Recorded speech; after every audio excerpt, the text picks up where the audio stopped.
Hello everyone and welcome to this video. In this video, we're going to be looking at how to update Kali Linux and how to update the packages within Kali Linux. So let's get started. Now, we have already installed VMware tools, so we should have a full screen and it should be fully scaled up and the virtual machine should be working perfectly.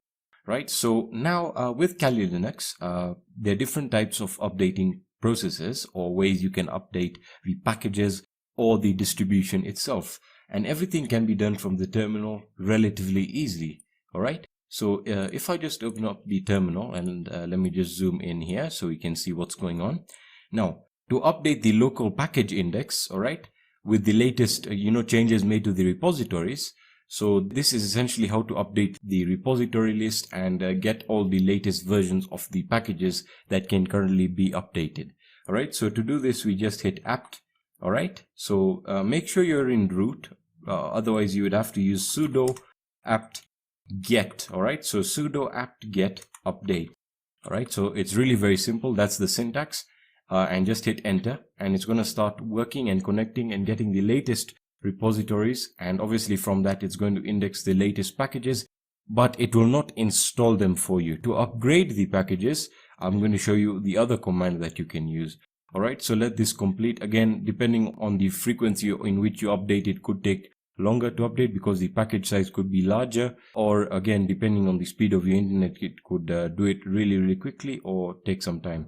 So as you can see, mine has fetched the repository list and it has checked for the latest versions of the packages that I can update. And once it's done, it's just going to say, there we are, it's done. Now, to upgrade the packages, to actually upgrade, packages like the Burp Suite package to the latest version or the Mozilla Firefox browser to the latest version, what we would use is apt, all right, get, or if you're not in root, you can use the sudo apt get, and we can say upgrade. And once I hit enter, it's going to start upgrading the packages. Now, as you can see, it's going to give me some information here on the terminal, and don't worry about this. You need to just focus on the last 4 to 5 lines here. So it's saying 430 upgraded, 0 newly installed, 0 to remove, and 58 not upgraded. So it needs to upgrade 58 of the packages, and it will tell you here need to get 112 megabytes of the archives. After this operation, 21.4 megabytes of additional disk space will be used, and you can choose to upgrade the packages or not. Now, again, for you, I would recommend that you do this, but I'm not going to do it because I do not want to take any more time that it needs to. So I'm going to hit no. All right. Now, you might be asking, how do I upgrade the Kali Linux? How do I upgrade the version of Kali Linux that I'm running? Let's say a new version is released. Do I have to install the ISO again? No, you don't. If you have Kali Linux running, all you need to do is you need to just say sudo if you're not in root. All right, and apt get dist. All right, so dist is a short form for distribution. Let me just clear the screen so we can see what we're doing. So apt get, all right, dist, and after that you use your dash and you say upgrade.